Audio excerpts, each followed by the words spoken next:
चलो विद्यार्थी मित्रों, आज આપણે જોઈશું વિદ્યુત ડાયપોલના લીધે ઉદ્ભવતું વિદ્યુત સ્થિતિમાનનું સૂત્ર। હવે 11મા ધોરણમાં ઓલરેડી તમે વિદ્યુત ડાયપોલ શું છે આના આગળના ચેપ્ટરની અંદર એટલે કે ચેપ્ટર 1 ની અંદર તમે ભણી ગયા।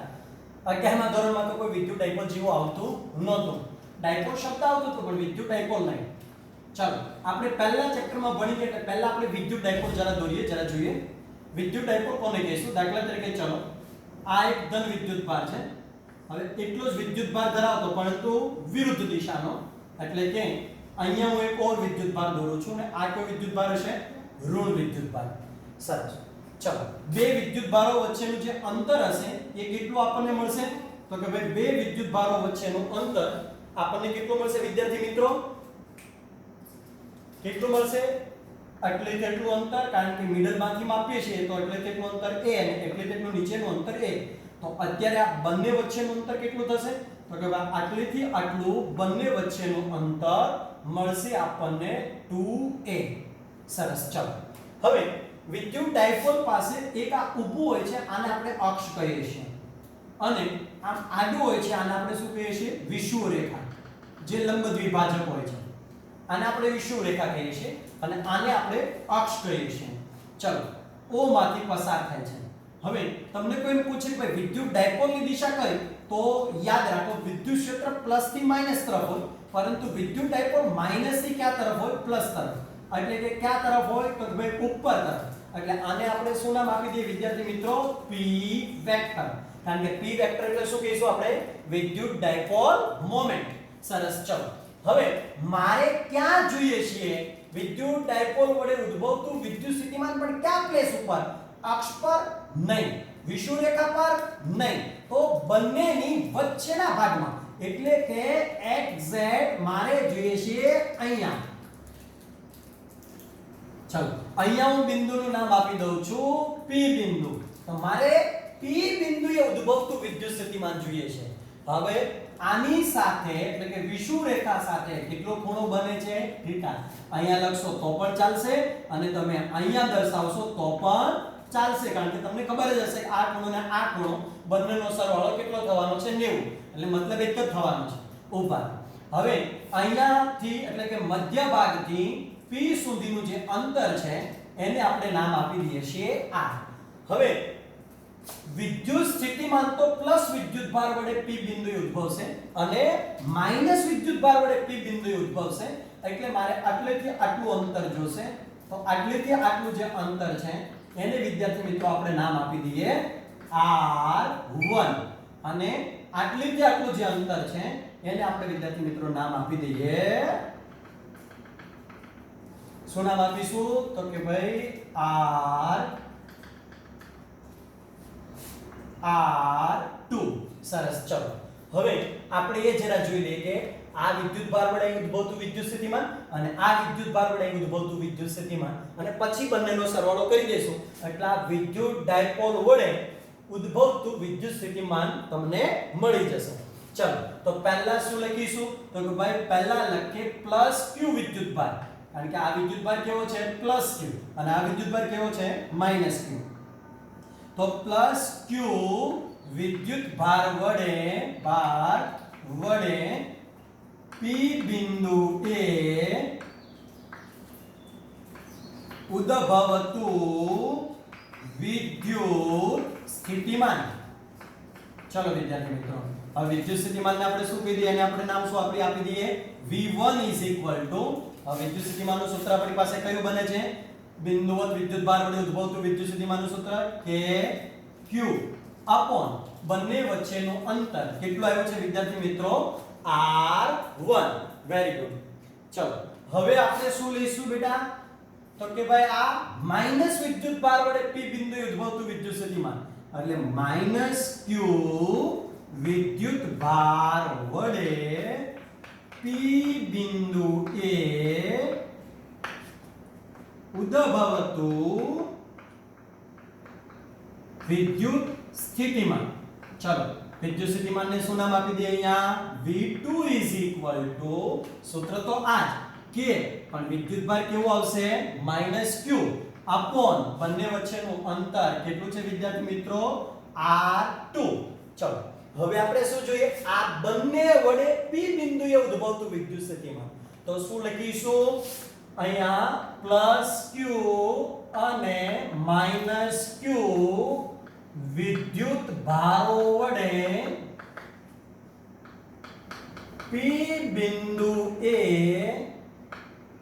ઉદ્ભવતું વિદ્યુત સ્થિતિમાન ચલો તો શું નામ આપી દઈએ આપણે v આમના વડે ઉદ્ભવતું વિદ્યુત સ્થિતિમાન જે શું છે v1 એટલે કે v1 પ્લસ આમના વડે ઉદ્ભવતું વિદ્યુત સ્થિતિમાન શું નામ છે v2 તો શું નામ આપી દઈએ અહીંયા v2 ચલો v1 આપણી પાસે મૂલ્ય કેટલું છે વિદ્યાર્થી મિત્રો કે q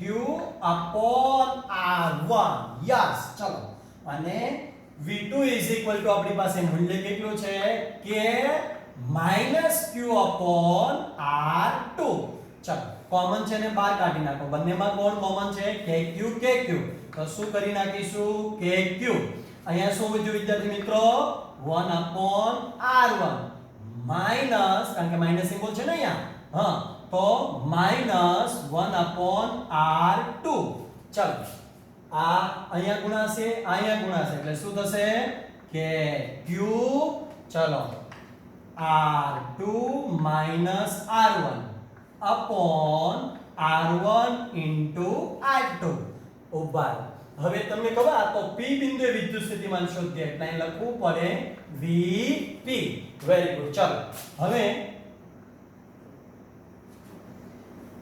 આપણી પાસે આ મૂલ્ય આપેલું નથી કારણ કે આપણે તો ખાલી હંમેશા વચ્ચે દ્રવ્યમાન કેન્દ્રથી જ હંમેશા અંતર લેતા હોઈએ એટલે આપણે જોશે આ મિડલ વાળું આ એટલે કે અહીંયા આપણે લખેલું છે તે આ તો આ પદને આપણે r માં ફેરવવું છે ઉભા એ પદને જો આપણે r માં ફેરવવું હોય તો અહીંયાથી એક્ઝેક્ટ આપણે દોરી નાખીએ છીએ એક વેગ ચલો વેગની લાક્ષણિકતા શું છે તો કે અહીંયા કેટલાનો એંગલ બનાવશે આપણી પાસે 19 નો અને અહીંયા પણ કેટલાનો બનશે 90 નો આ ખૂણો θ હોય તો આ ખૂણો પણ કેટલો હોય θ જ હોય પૂછવાનું થોડું હોય ચલો તો આ ખૂણો કેટલાનો હોય વિદ્યાર્થી મિત્રો આ ખૂણો θ આ ખૂણો 90 તો આ ખૂણો કેટલો બને આખી દુનિયાને ખબર છે શું ત્રિકોણના ત્રણે ખૂણાનો માપનો સરવાળો થાય 180 આ 90 હોય અને આ θ હોય તો આ ખૂણો બને 90 - θ યસ વેરી ગુડ ઓવર ચલો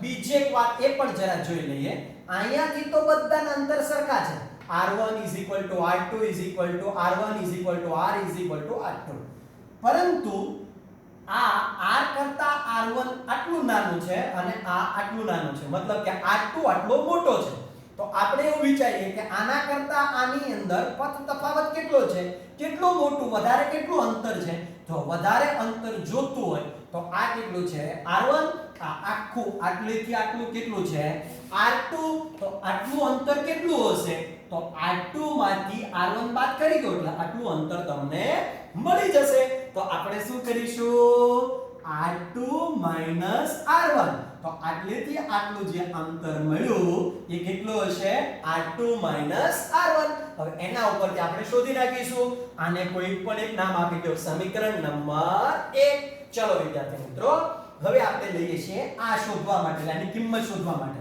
તો ત્રિકોણનું નામ આપવું તો ત્રિકોણનું નામ આપી દઈએ અહીંયા આપીએ a અહીંયા આપી દઈએ b અને અહીંયા આપી દઈએ છીએ m તો શું લખીશું જ્યાં ત્રિકોણ a m b માટે ચલો શું લઈ લેશો સામેની બાજુ જોઈએ છે ખૂણો અહીંયા છે સામેની બાજુ જોતું હોય તો શું લખાય sin કારણ કે આપણી પાસે શું છે જો તો વિદ્યાર્થી મિત્રો સામેની બાજુ અને કર્ણ તો આપણે શું શોધીશું તો સામેની બાજુને કર્ણ શેમાં આવશે તો sin માં તો sin 90 - θ is equal to સામેની બાજુ હવે સામેની બાજુ કેટલી છે આટલી જ આટલી એટલે હું લખીએ સાબા upon કર્ણ ઉભા સામેની બાજુ કઈ છે વિદ્યાર્થી મિત્રો તો કે ભાઈ r2 r1 એટલે શું લખી નાખીએ r2 r1 upon કર્ણ કર્ણ આટલેથી આટલો અને કર્ણ કેટલો છે 2a જેટલો તો અહીં શું લખી નાખીએ 2a. હવે sin 90 - θ એટલે શું લખી શકીએ cos θ is equal to r2 - r1 upon 2a. તો r2 - r1 is equal to શું લખી શકાય 2a cos θ. સરસ. ચલો આનો મતલબ એ છે કે જે જગ્યાએ r2 - r1 છે ત્યાં આપણે શું લખીશું 2a cos θ. Very good. હવે બીજું અહીંયા કન્ફ્યુઝન છે. અહીંયા તો પતી ગયું આપણું કામ, પરંતુ તમને બધાને ખબર છે કે જ્યાં બે વિદ્યુત ભારો વચ્ચેનું અંતર તો કેવું હોવાનું ખૂબ ઓછું. એટલે શું થશે 2a ઓછા હશે ને r કેવું છે વધારે. તો શું લખીશું 2a r હોવાથી જો આપણે એવું વિચારીએ કે આ ઓછું હશે ને r વધારે છે તો આ લગભગ નજીકના મૂલ્ય હશે, બહુ ઓછો તફાવત મળશે. તો એક સરખું લખી શકાય. તો આપણે આવું લખી શકીએ r1 r2 r. સારું. ચલો વિદ્યાર્થી મિત્રો, હવે આપણે આ બંને કિંમત એટલે r2 - r1 જે કિંમત મળી અહીંયા મૂકી દઈએ અને r1 ને r2 ને r ત્રણે ત્રણ મૂલ્ય સરખા છે. તો r1 શું મૂકી શકાય r અને r2 પણ શું મૂકી શકાય r. તો ચલો આપણે શું જોઈશું જરા જોવો તો Vp એટલે કે P બિંદુએ વિદ્યુત સ્થિતિમાન kq. તો અહીંયા લખી નાખીએ kq ઉભા r2 - r1 એટલે શું લખાય 2a cos θ. Thank you. ચલો upon r1 r2. તો r1 ની જગ્યાએ શું લખી શકીએ r અને r2 ની જગ્યાએ પણ r. તો r ગુણ્યા r એટલે શું થશે r² ઉભા. તો હવે આપણી પાસે શું બન્યું Vp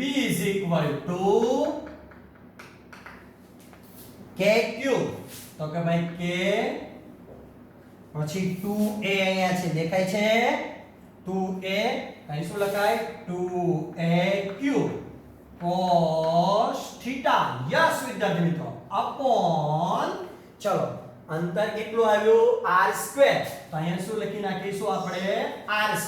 વેરી ગુડ ઉભા. હવે આપણે જરાક બધાની કિંમત બોલો. 2aq શું લખતા હતા આપણે ડાયપોલ મોમેન્ટ p 2aq. અચ્છા તો શું લખીએ અહીંયા k ના k બરાબર છે. ડાયપોલ મોમેન્ટ ને આપણે શું કહી દઈએ p cos θ upon શું લખાય r². તો આ આપણને શું મળી ગયું વિદ્યાર્થી મિત્રો p બિંદુએ ઉદ્ભવતું વિદ્યુત સ્થિતિમાનનું સૂત્ર. જો આપણે આને સદિશ સ્વરૂપે દર્શાવીએ તો શું લખાય તો કે Vp k નું મૂલ્ય મૂકવું હોય તો મૂકો 1/4πε0 અને નહીં મૂકો તો પણ ચાલશે. કારણ કે માધ્યમની જો ચર્ચા હોય તો k નું મૂલ્ય મૂકવું પડે. અહીંયા તો હવાનું જ માધ્યમ છે એટલે k નું મૂલ્ય નહીં મૂકો તો પણ ચાલશે. અને મૂકી દેશો તો એનું મૂલ્ય કેટલું થશે 1/4πε0 p. ઉભા cos કાઢો છો તો p કેવી રાશિ છે સદિશ. સ્થાન સદિશ ઉપર આધાર રાખે એટલે અહીં શું મૂકીશું r કેપ upon અહીંયા શું લખે r². પરંતુ યાદ રાખો આ કેવી રાશિ છે અદિશ, આ કેવી સદિશ, આ પણ સદિશ. તો વચ્ચે શું લાગશે વિદ્યાર્થી મિત્રો ડોટ. તો સૂત્ર શું બન્યું યાદ રાખો p કાઢો તો cos લાગે ધોરણ 11 તમને બધાને યાદ જ હશે. તો સૂત્ર શું બન્યું Vp 1/4πε0 p vector dot r cap upon r². આ શું છે યાદ રાખો એકમ સદિશ, આ શું છે ડાયપોલ મોમેન્ટ, આ શું છે બંને વચ્ચેનો ખૂણો થીટા. ઉભા હવે આપણે એ પણ જરાક જોઈ લઈએ કોનું મૂલ્ય ક્યાં આવે છે. એટલે કે આપણે જોઈએ છીએ નાના કિસ્સાઓ. જોજો વિદ્યાર્થી મિત્રો ભૂલતા નહીં.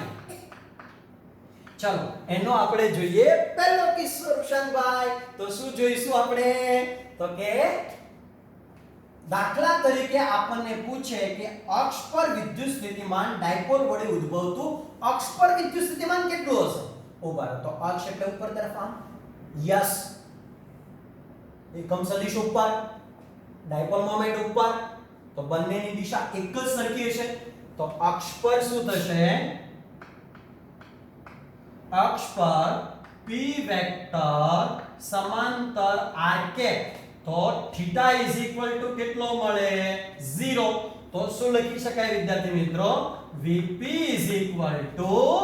k q cos kp cos 0 upon r square તો શું લખાય તો kp cos 0 એટલે 1 upon r square તો ત્યાં વિદ્યુત સ્થિતિમાન કેવું મળે મહત્તમ ચલો હવે જો આપણને બીજું પૂછે કે વિષુવ રેખા પર વિદ્યુત સ્થિતિમાન ઉભા વિષુવ રેખા પર કઈ ઘટના બને છે જુઓ તો વિદ્યાર્થી મિત્રો વિષુવ રેખાને કહેવાય એટલે એકમ સદિશ આ બાજુનો અને ડાયપોલ મોમેન્ટ તો માઈનસ થી પ્લસ તરફ જ હોય એટલે ડાયપોલ મોમેન્ટ ક્યાં ગઈ ઉપર એકમ સદિશ આ બાજુ તો બંને વચ્ચેનો ખૂણો કેટલો થશે તો કે ભાઈ p વેક્ટર લંબ r કેપ જો એવું હોય તો ખૂણો કેટલો બને theta = 90 અને cos 90 kp cos 90 upon r square અને cos 90 0 તો મૂલ્ય કેવું મળે 0 યસ વેરી ગુડ તો આનો મતલબ એ થયો કે અક્ષ પર વિષુવ રેખા પર જો એ નામ આપી દો ભૂલતા નહીં વિષુવ રેખા યસ અને આવી રીતે આમ ઊભો લીટો મારું તો આને આપણે શું નામ આપીશું અક્ષ જો માઈનસ તરફ પ્લસ તરફનો અક્ષ હોય તો વિદ્યુત સ્થિતિમાન પ્લસ માં મળે પરંતુ જો માઈનસ તરફનો જો તમે અક્ષ લેતે તો વિદ્યુત સ્થિતિમાન કેવું મળતે અહીંયા માઈનસ એટલે પ્લસ ઓર માઈનસ મળે તમે કયા બાજુનો અક્ષ લીધો એના ઉપર ડિપેન્ડ છે એટલે અહીંયા સિમ્બોલ ભી આપણે આપી દઈએ પ્લસ ઓર માઈનસ કારણ કે ઉપરનો અક્ષ લેશો તો પ્લસ અને નીચે તરફ જો અક્ષ લેવા જશો તો વિદ્યુતભાર નજીક કોણ આવે છે માઈનસ વિદ્યુતભાર તો વિદ્યુત સ્થિતિમાન પણ કેવું હોય માઈનસ બહુ સિમ્પલ વાત છે આ તો ઉપર અહીંયા બિંદુ લઈએ p બિંદુ તો વિદ્યુત સ્થિતિમાન પ્લસ અને અહીંયા p બિંદુ લઈશું એટલે માઈનસ ની બાજુમાં માઈનસ વિદ્યુતભારની બાજુમાં કોઈ પણ જગ્યાએ p બિંદુ લઈશું તો વિદ્યુત સ્થિતિમાન કેવું આવશે માઈનસ પરંતુ વિષુવ રેખા પર વિદ્યુત સ્થિતિમાન કેવું આવશે તો કે ભાઈ 0 ઓકે ત્યાર પછીનો ત્રીજો પોઈન્ટ ભૂલતા નહીં જરાક જોજો એટલે તકલીફ ના પડે વિદ્યુત સ્થિતિમાન જેમ તમે વિષુવ રેખાથી અક્ષ પર જાઓ વિષુવ રેખા પર વિદ્યુત સ્થિતિમાન કેવું મળશે 0 ત્યાંથી અક્ષ પર જાઓ તો મૂલ્ય કેવું થાય વધતું જાય તો અહીંયા વિદ્યુત સ્થિતિમાન કેવું મળે મેક્સિમમ ત્યાંથી ફરી પાછા આ બાજુએ વિદ્યુત સ્થિતિમાન લેવા જશો તો વિદ્યુત સ્થિતિમાન કેવું મળશે 0 તો આનો મતલબ એ થયો બહુ સિમ્પલ વાત વિદ્યાર્થી મિત્રો જરાક સમજજો એકદમ નોર્મલ વાત છે કે દાખલા તરીકે આ આપણી પાસે ડાયપોલ છે તો અહીંયા વિદ્યુત સ્થિતિમાન 0 હશે હવે તમે જેમ આગળ જશો તેમ વિદ્યુત સ્થિતિમાન વધતું જશે હવે અહીંયા મેક્સિમમ હશે અહીંથી તમે જેમ આ બાજુ જશો તેમ વિદ્યુત સ્થિતિમાન ઘટતું જશે તો આનો મતલબ શું થયો કે અહીંયા વિદ્યુત સ્થિતિમાન ધીમે ધીમે વધતું જાય ફરી પાછું ઉપર જાવ એટલે મેક્સિમમ થઈ જાય અને ફરી પાછું વિદ્યુત સ્થિતિમાન ઘટતું જાય તો કોના જેવો આકાર થયો આ તો એક પ્રકારના શંકુ જેવો આકાર થયો તો જો તમને કોઈ પૂછે કે ડાયપોલ વડે ઉદ્ભવતું વિદ્યુત સ્થિતિમાન કયા આકારનું હોય છે તો સિમ્પલ શબ્દોમાં કહી દેજો શું કહીશું આપણે તો કે શંકુ આકારનું તો ઊભા તો હવે આપણે બીજી એક વાત જોઈએ અહીંયા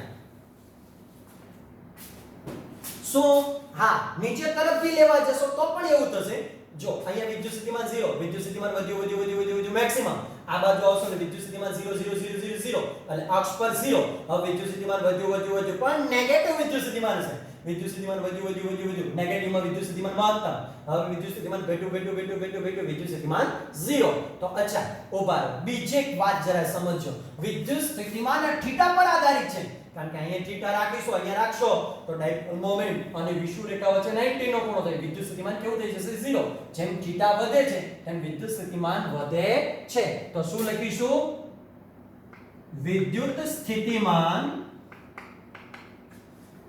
એ p વેક્ટર અને r કેપ વડે બનતા ખૂણા પર આધારિત છે. Very good. અને કેવો આકાર બનાવે છે? એ શંકુ જેવો. સરસ. ચલો ત્યાર પછી આપણે વાત કરીએ ચોથી મેટર. હવે શું કહે છે જરા જો તો, વિદ્યુત સ્થિતિમાન અંતરના વર્ગના વ્યસ્ત પ્રમાણમાં ઘટે છે. એટલે જેમ તમે આમ દૂર જતા જશો તેમ વિદ્યુત સ્થિતિમાન ઘટતું જશે, જેમ નજીક આવશો તેમ વિદ્યુત સ્થિતિમાન વધતું જશે. પણ જોજો પાછા વિષુવૃત્ત રેખા ઉપર વિદ્યુત સ્થિતિમાન 0 હોય. હવે તમને કોઈ એમ પૂછે કે ડાયપોલની વિષુવૃત્ત રેખા ઉપર કરવું પડતું કાર્ય કેટલું છે? હા જોજો પાછા, આ તો જેડબલી નીટ કહેવાય. એટલે ગમે તેનો પ્રશ્ન ગમે ત્યાંથી પૂછી નાખે. હવે તમને કોઈ એવું પૂછે એમસીક્યુ માં તો આવડી જવું જોઈએ કે આ વિષુવૃત્ત રેખા ઉપર એક વિદ્યુતભાર છે, એને A થી B સુધી લાવવા માટે કરવું પડતું કાર્ય કેટલું હશે? વિદ્યુત સ્થિતિમાન 0 છે તો કરવું પડતું કાર્ય મળશે નહીં. તો જરાક જોજો, આવો કોઈ એમસીક્યુ પૂછે તો તમને આવડતો હોવો જોઈએ. ચલો અહીંયા શું છે? વિદ્યુત સ્થિતિમાન એ અંતરના વર્ગના વ્યસ્ત પ્રમાણમાં હોય. ચલો હવે આપણે છે ને એક તમને વાત યાદ કરાવીએ કે જ્યારે તમે આના આગળના ચેપ્ટરમાં એવું જોયું હતું કે વિદ્યુત ક્ષેત્ર અને અંતર સાથે શું સંબંધ છે અને વિદ્યુત સ્થિતિમાનને અંતર સાથે શું સંબંધ છે, તો તમે લગભગ યાદ રાખ્યું હશે. અથવા તો તમને કોઈ એવું પૂછે કે ભાઈ એક વિદ્યુત ભાર વડે એટલે કે બિંદુવત વિદ્યુત ભાર વડે બિંદુવત વિદ્યુત ભારનું વિદ્યુત સ્થિતિમાન, એના માટે આપણે શું લખતા હતા? તો કે ભાઈ VP અથવા તો VR ઇઝ ઇક્વલ ટુ, આપણી પાસે સૂત્ર હતું નીચે લખી નાખો. VR ઇઝ ઇક્વલ ટુ શું હતું આપણી પાસે સૂત્ર? તો કે ભાઈ KQ upon R, એટલે કે 1 upon R થતું હતું. હવે જો આપણને કોઈ એવું પૂછે, ચોથો મુદ્દો વિદ્યાર્થી મિત્રો ત્યાં પણ લઈ શકાય. હવે જો આપણને કોઈ એવું પૂછે કે ડાયપોલ વડે ઉદ્ભવતું વિદ્યુત સ્થિતિમાન, તો એ લખી નાખો ડાયપોલ વડે ઉદ્ભવતું વિદ્યુત સ્થિતિમાન કેવું હશે જુઓ તો જરા. તો કે ભાઈ V ચલે છે અથવા તો VP ઇઝ ઇક્વલ ટુ કયું સૂત્ર મળે છે? KP cos θ upon R square. એટલે ચલે છે જો હોય તો અંતરના VP ચલે છે અંતરના વર્ગના વ્યસ્ત પ્રમાણમાં. હવે જો તમને આનો કોઈ આલેખ દોરવાનો પૂછે તમને કે, તો તમારે એનો આલેખ કઈ રીતે દોરી શકાય? તો ઊભા રહેજો. આ આપણે શું નામ આપી દઈએ? વિદ્યુત સ્થિતિમાન. આ આપણે શું નામ આપી દઈએ? અંતર. જો બિંદુવત વિદ્યુત ભાર વડે ઉદ્ભવતું વિદ્યુત સ્થિતિમાન એનો 1/r પ્રમાણમાં છે, એટલે એનો ઓછી વક્રતા હશે. આ કોના માટે છે? તો V ચલે છે 1/r, એટલે એક વિદ્યુત ભાર માટે. અને આની r સ્ક્વેર ચલે છે એટલે વક્રતા વધારે છે. એટલે શું કરી નાખીશું વિદ્યાર્થી મિત્રો? યસ, ઓબારો અને ટપકાવાળો આલેખ દોરીએ. Yes, good. તો આ કોના માટે છે વિદ્યાર્થી મિત્રો? V ચલે છે 1/r સ્ક્વેર. તો આ અનુલક્ષીને તમને કોઈ પણ પ્રકારનો MCQ પૂછે, યાદ રાખો જો MCQ તો અહીંયાથી નીકળી જાય આ સૂત્ર પરથી જ તે. પરંતુ જો થિયરી તમને પૂછે 3 માર્ક્સમાં તો આખી લખવી પડે. ક્યાંથી સ્ટાર્ટ કરવું પડે? વિદ્યુત ડાયપોલ થી શરૂ કરીને એના આલેખ સુધી. આવી રીતે જો વિદ્યાર્થી મિત્રો તમને અલગ અલગ પ્રકારના ક્વેશ્ચનો પૂછી શકે છે. અહીંયા પણ ક્વેશ્ચન પૂછી શકે, અહીંયા પણ પૂછી શકે, નોર્મલ MCQ બી પૂછી શકે કે વિષુવૃત્ત રેખા પર વિદ્યુત સ્થિતિમાન કેટલું હશે, અક્ષ પર વિદ્યુત સ્થિતિમાન કેટલું હશે, એનો આલેખ, સાચો આલેખ જણાવો. તો એના ઉપરથી તમને આવડતું હોવું જોઈએ. ચાલો હવે પછીના લેક્ચરમાં આપણે આગળનું ભણીશું. Thank you very much.